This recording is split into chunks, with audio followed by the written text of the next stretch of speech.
안녕하십니까. 불교학개론 1권에서 5권 가운데요.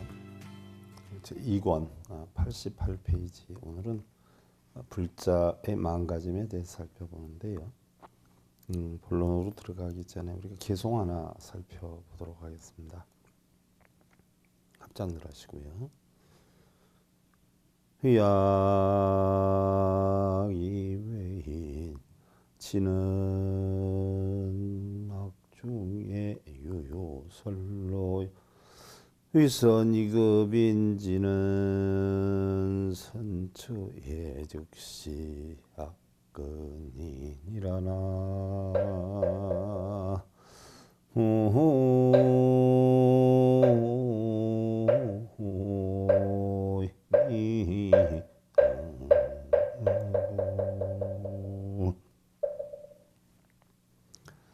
악한 일을 하고서 남이 알까 두려워하는 것은 그래도 악한 가운데 선함이 있는 것이요. 그렇죠? 눈치를 본다는 것은 자기 마음속에 잘못된 걸 아니까 그 안다는 자체가 선함이 있는 것이다 하는 이야기죠. 또한 선행을 하고 남들이 알아주기를 바라는 것은 선행 가운데 악함이 있기 때문이라. 자기가 어떠한 일을 행을 하고 그걸 주변에 알아주기를 바란다라고 하는 것은요, 마음속에 악함이 있기 때문이다 하는 이야기죠. 일상생활에서도 많이 있지 않아요. 하지마 알라는 것을 했을 때 눈치 보기 바쁘고, 또 올바르지 않은 것을 했을 때 눈치 보기 바쁜데, 그러한 눈치를 본다는 자체는 마음속은 선하다는 이야기고요. 잘못을 했는데 잘못인지 모르면 그게 이제 문제가 되고요. 또한 반대로 선행을 하고 나서 그걸 알아주기를 바란다라고 하면요, 물론 선에서 했지만 조건부로 형성이 된 것이기 때문에 마음속에 악한 마음이 존재하기 때문에 그렇게 된다라는 이야기죠. 여러분들 오늘은 2권 88페이지 불자의 마음가짐에 대해서 살펴보겠습니다.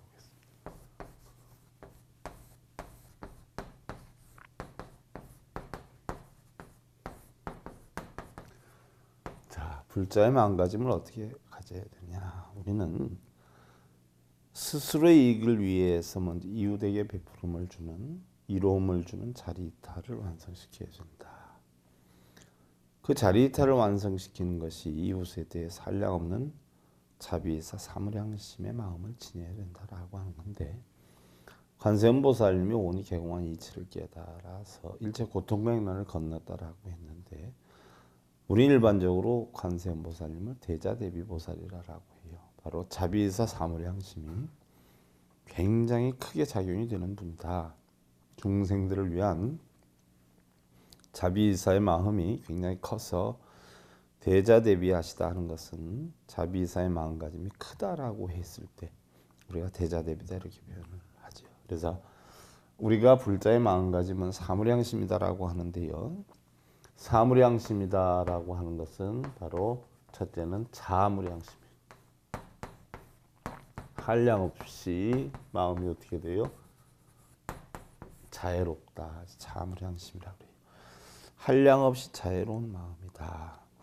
모든 이에게 끝없이 어질고 따뜻한 마음가짐으로 대하는 것으로서 어버이가 어린 자녀를 기쁘게 해서 그 기뻐하는 모습에서 한없는 기쁨을 느끼는 것과 같이, 보살은 일체 중생을 내 몸과 같이 생각해서 항상 모든 중생에게 기쁨을 주려는 마음을 갖는다라는 이야기. 그 전에 보면은요,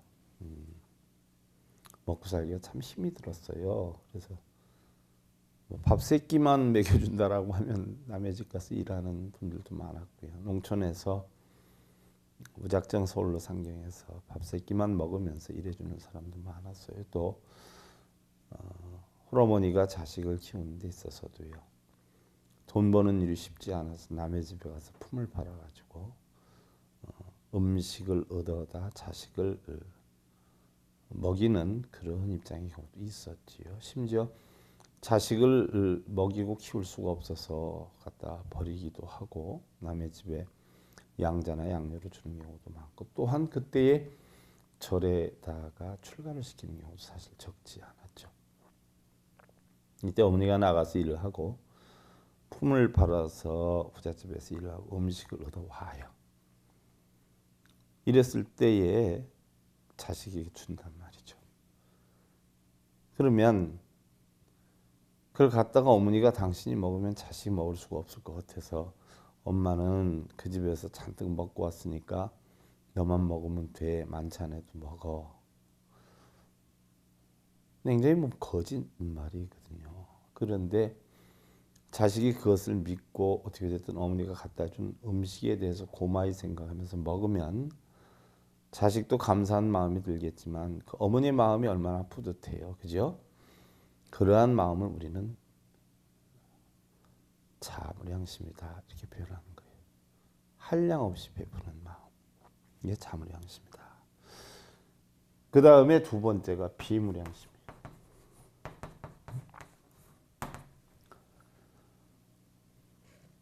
슬퍼하는 마음인데요. 이웃의 어려움을 나의 어려움으로 여기는 것인데, 다른 사람의 어려움이 있을 때 나의 어려움으로 똑같이 여겨주는 거죠. 우리는 대부분 어떻게 돼요? 대부분의 사람들을 보면 나에게 이득이 되면 가까이 다가서려고 하고요. 이득이 안 되면 우리는 접근을 안 하려고 하는 경우가 대부분이죠. 있는지 명예에 있는 사람, 권력에 있는 사람. 이런 사람들 편에서 움직이는 경우가 되게 많아요. 힘이 없고 나약하고 뭐 이런 사람들 편에 움직이는 경우는 드물죠. 심지어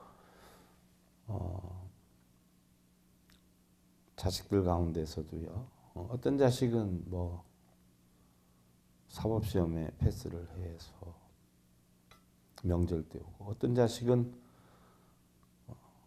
뭐 장사를 하고, 어떤 자식은 아직 자리를 못 잡았다라고 하면, 똑같은 자식들이 자식을 낳아서 온다라고 해도 그 부모는 판사된 자식의 자식을 얻고 나갈 거란 말이죠. 그래서 우리 그 판사된 애, 그 애야라고 이야기를 하지, 자리 못 잡은 사람의 자식을 얻고 나가서 얘가 누구야? 그러면 우리 셋째 아직 자리 못 잡은 애, 그 애야, 이렇게 나가서 하실 부모님들은 없어요. 이건 비무량심이 아니죠. 하나의 허풍이죠, 허풍. 정말 비무량심은 자식이 됐든 남이 됐든 부부가 되었든 슬픈 일을 겪었을 때 똑같이 슬픈 마음을 겪고서 진실로서 슬픈 마음을 없애주는, 고통을 없애주는 그런 마음을 우리는 비무량심이다 이렇게 표현합니다. 그 다음에 세 번째가 희무량심이에요. 희무량심이다.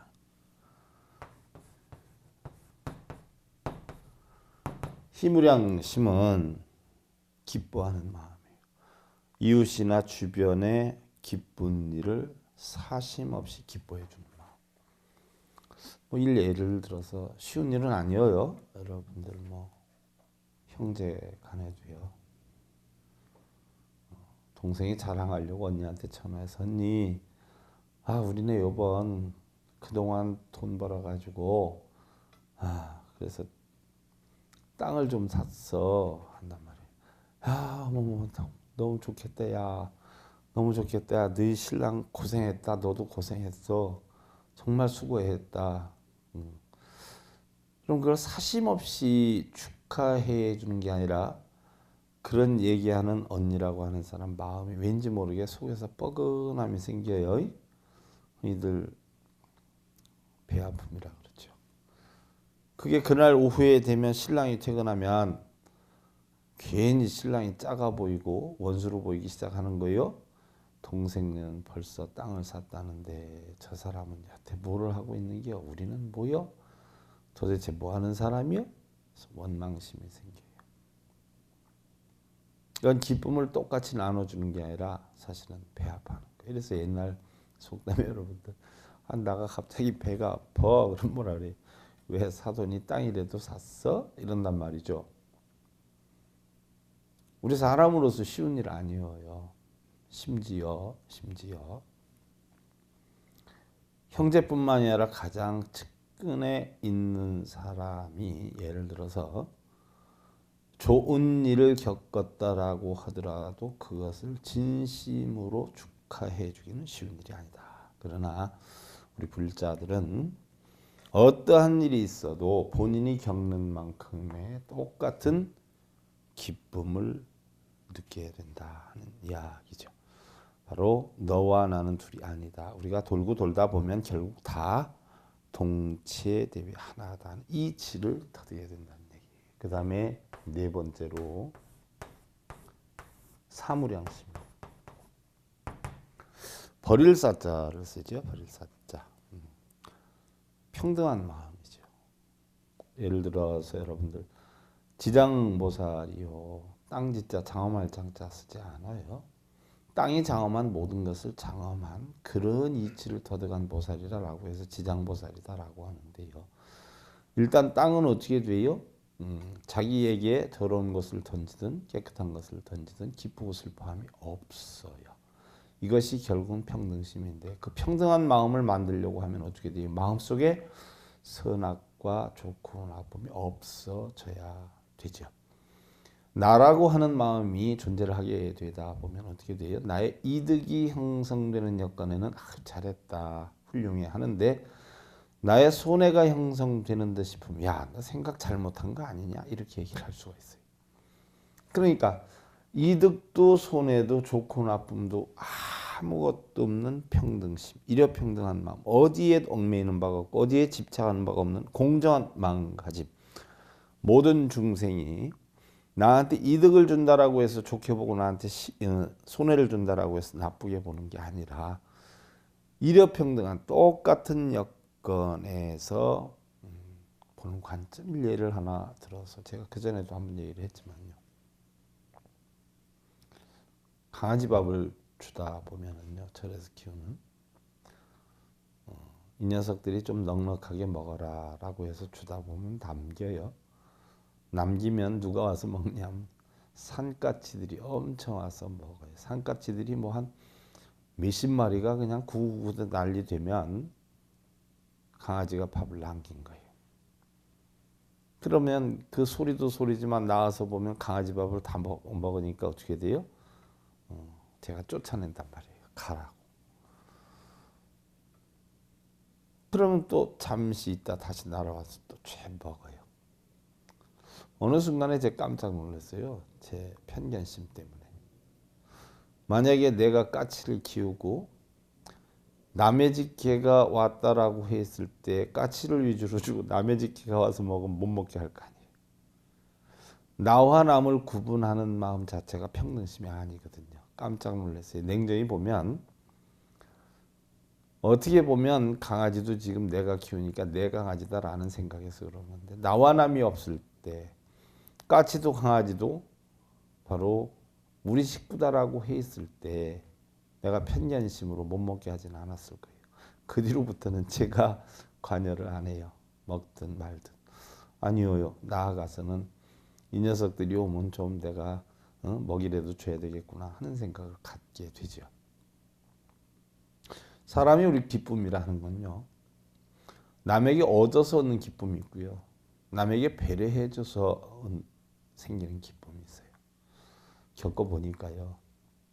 남에게 얻어서 느끼는 기쁨도 물론 기쁨이지만 남에게 주었을 때 느껴지는 기쁨이라는 것은 이루 상상을 할 수가 없어요. 남에게 얻어서 느끼는 기쁨은 순간이고요. 뭔가 마음이 찌푸둥해요. 내가 능력이 이렇게 없는가? 왜 남한테 얻어야 될까? 근데 남한테 배려해서 느끼는 기쁨은요. 한없는 행복감에 젖어들게 돼요. 그래서 우리 부처님 가르침에도 보면 여러분들 우리가 인간으로 태어나면 어려서 어떻게 돼요? 어렸을 때는 어른이나 부모의 영향으로 도움을 받아서 자라지요. 옷도 빨아주고 음식도 먹여주고 용돈도 주고 이러죠. 어느 정도 성장하면 우리가 스스로 만들어 나가지요. 그 다음에 더 어른이 되면 어떻게 돼요? 결혼을 하거나 자식을 낳아서 더 많은 능력을 키워서 그동안에 배려해준 부모님께 주변의 어른들께 나누어 주는 삶을 살아야 되는 것이 우리 삶의 이치예요. 그와 같이 우리 불자들도 어떻게 돼요? 내가 불법에 대해서 아무것도 모를 때는 다른 사람에 의해서, 법문에 의해서, 또한 전법자에 의해서, 또한 선지식을 통해서 배워야 되겠죠. 그렇게 됐을 때 점점 경륜과 연륜이 쌓여서 결국 내가 배워 익혀서 나를 스스로 편안하게 만들 수 있는 능력이 부여가 된다라고 하면 그때부터는 어떻게 돼요? 나누어 줘야 돼요. 내가 고통을 받을 때 다른 선지식을 통해서 고통 없애는 방법을 배우고 나서 그 방법을 터득했을 때는 뭔가는 어떻게 돼요?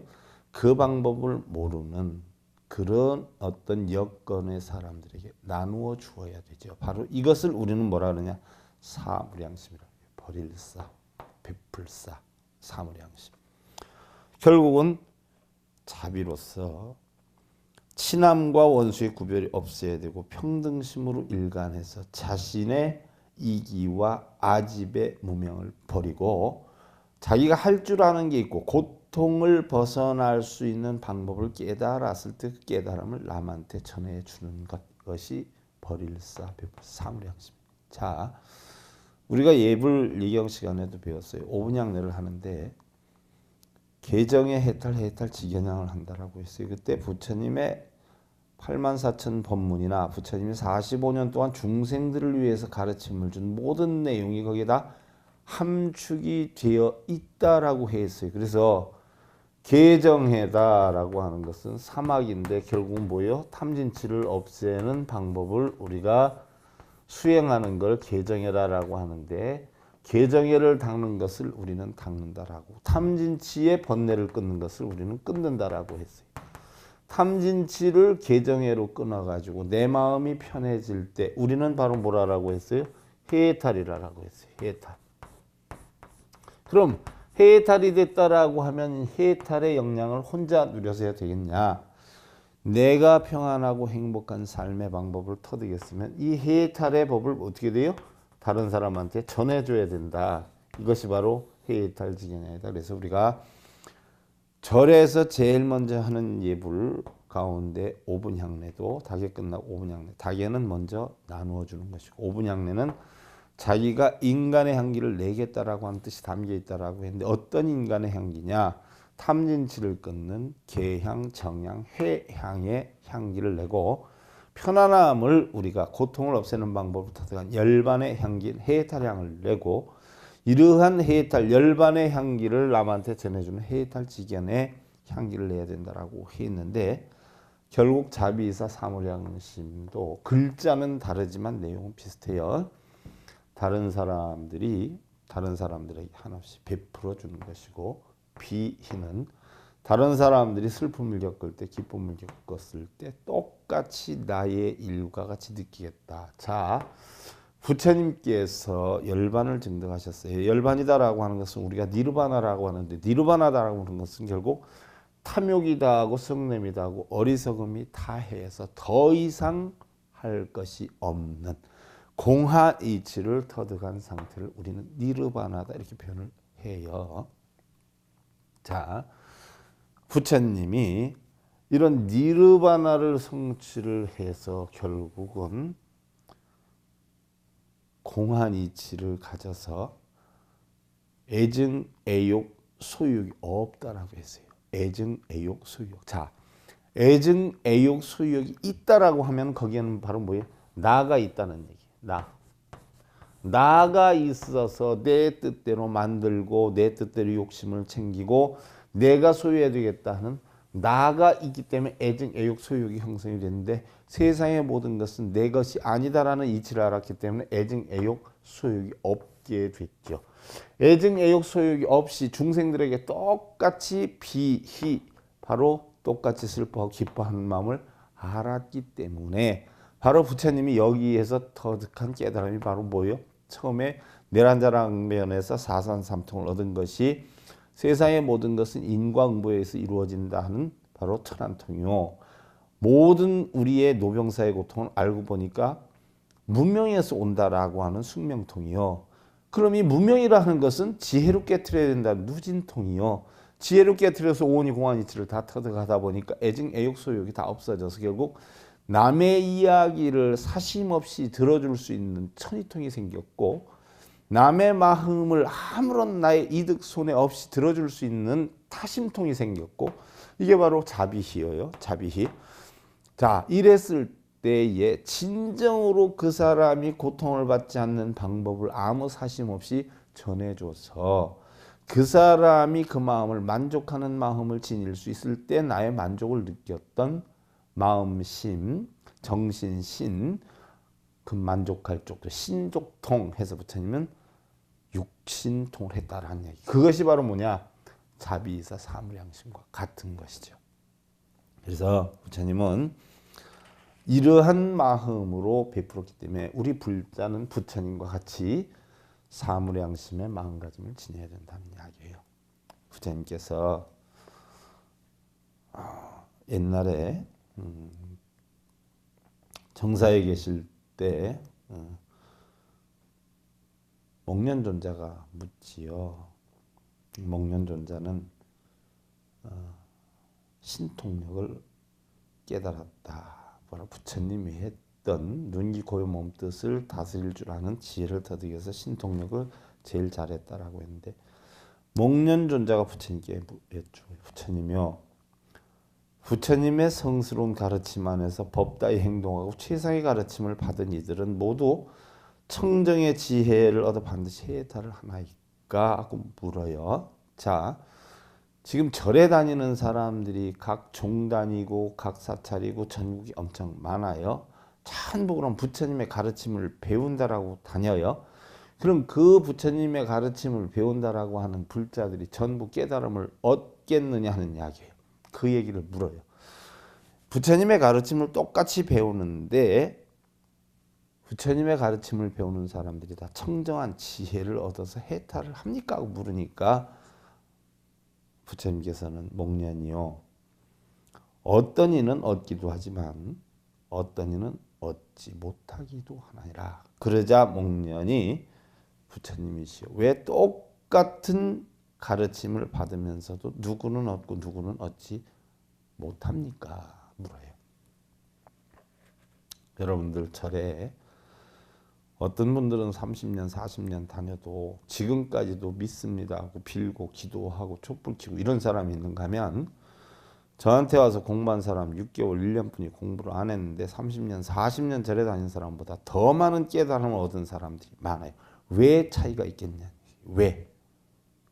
가르치는 사람도, 전법을 하는 사람도 문제가 있지만 본인에게 더 큰 문제가 있는, 무슨 얘기냐?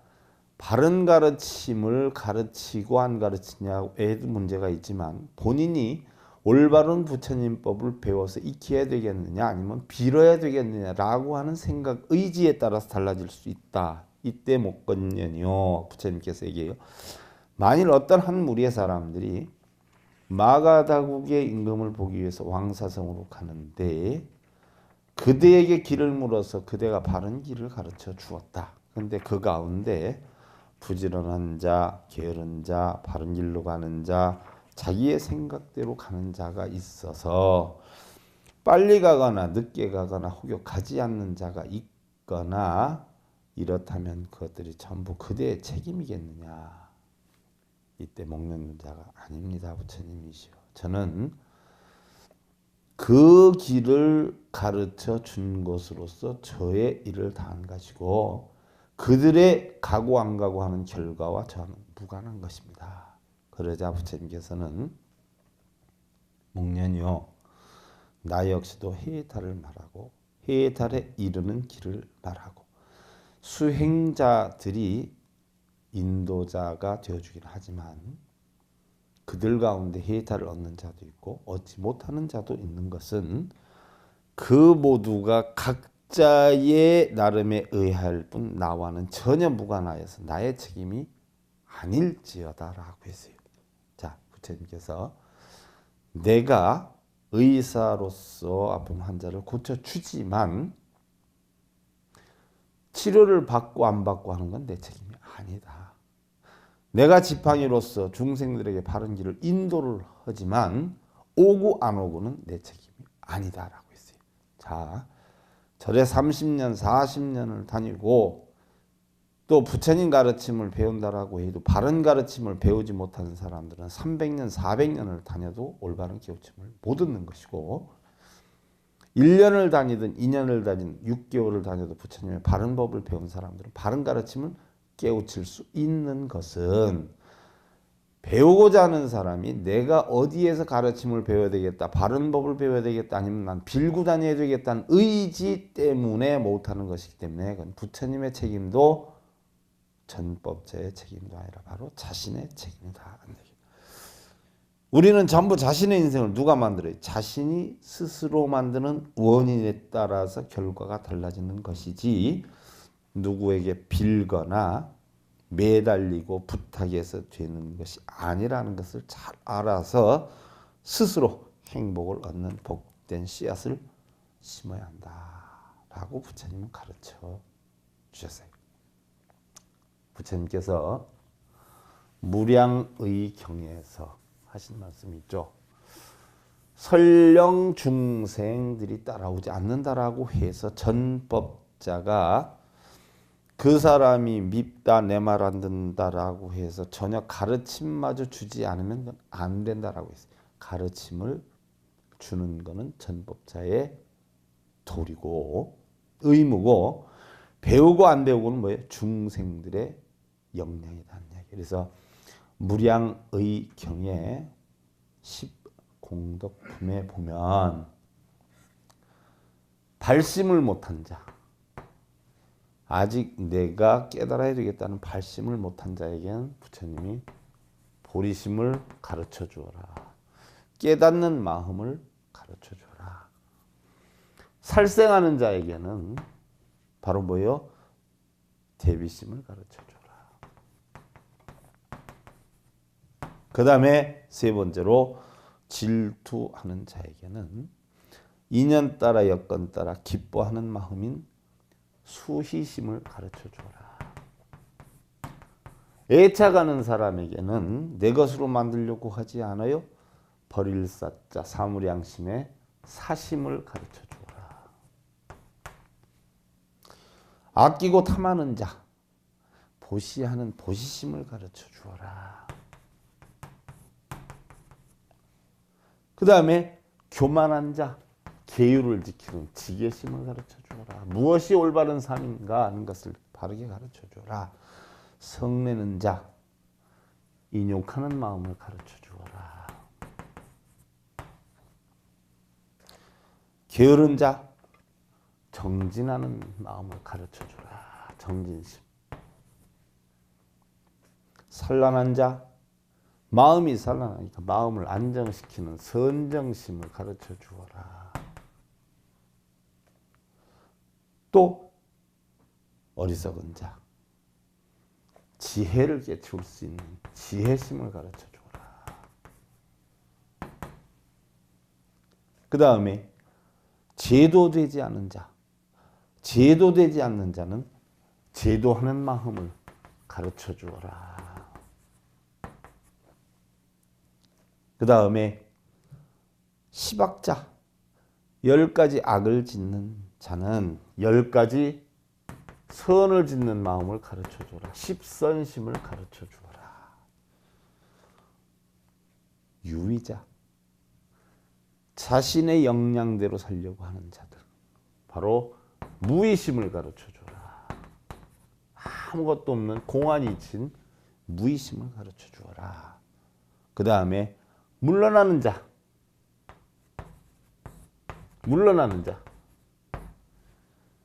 바로 불퇴심을 가르쳐 주어라. 물러나지 않는 마음을 가르쳐 주어라. 그 다음에 유루자 번뇌에 빠져 있는 사람 그 번뇌를 말끔히 없애주는 무르심을 가르쳐 주어라. 다음이 16번째로 번뇌하는 자. 번뇌하는 자는 바로 모든 것을 소멸할 수 있는 제멸심을 가르쳐 주라. 자, 전법자에게 비록 따라오지 않고 따라오고는 본연의 임무이지만 전법자는 무슨 일이 있어도 보여? 이러한 가르침은 전해줘야 된다. 깨닫지 못하는 자에게 깨달을 수 있는 보리심. 또 살생하는 자에게는 대비심. 또 애착 있는 사람은 수의심. 또 번뇌가 있는 사람한테는 그 번뇌를 없앨 수 있는 무루심. 유의심 있는 사람은 무의심을 가르쳐줘야 된다. 그리고 불자들이 따라오고 안 따라오곤 책임이 아니다. 묘원진정 불수별처 심혁이요 한산지도 월단단 다소방관 아녀맹이요 단양지도 개활하니라. 만목한광 무체장이라. 묘하고 원만하고 참되고 깨끗함을 다른 곳에서 찾지 말아라. 한산의 손가락 끝에 달은 둥근데 다소의 방관자들에는 맹인과 같다. 무슨 얘기냐. 한산이 달을 가르쳐서 손가락을 향하는데 달을 보라고 손가락을 향하는데 다들 달은 안 보고 어디를 보느냐. 손가락만 본다. 그러니 전부들 맹인과 같도다. 손가락이라고 하는 건 뭘 뜻하느냐. 여러분들 경전, 부처님의 가르침, 법문을 뜻해요. 경전이나 가르침이나 법문을 통해서 부처님의 진리를 깨우치라라고 했지. 그 경전을 읽고 쓰고 하고 한다 해서 깨우침을 얻겠냐. 전부 이건 맹인과 같도다. 손가락 끝을 향해서 달을 보고 광명을 열면 부처님의 진리를 깨치게 되면 눈에 가득한 법의 광명은 감출 곳이 없도다. 다 드러나게 돼 있도다. 우리는 자신이 이루고자 하는 것을 이루고 난 뒤에 행복을 느끼고자 한다면 그 행복은 영원히 찾기가 힘이 들게 될 것이다.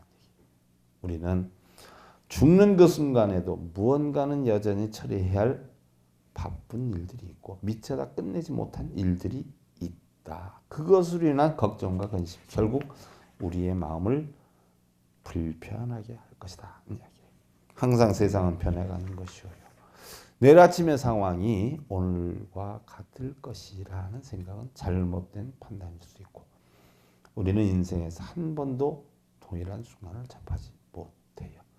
매 순간마다 상황과 기회와 여건과 환경은 다른 모습으로 변해가는 걸 볼 때 우리는 믿을 것은 오직 자신뿐이었고요. 오늘은 다만 오늘뿐이라는 것을 명심하고 늘 우리 행복을 만드는 데 최선을 다해야 할 것이다. 여러분들 합장들 하시고요. 현극 이성복자라야 기복시구화 니라나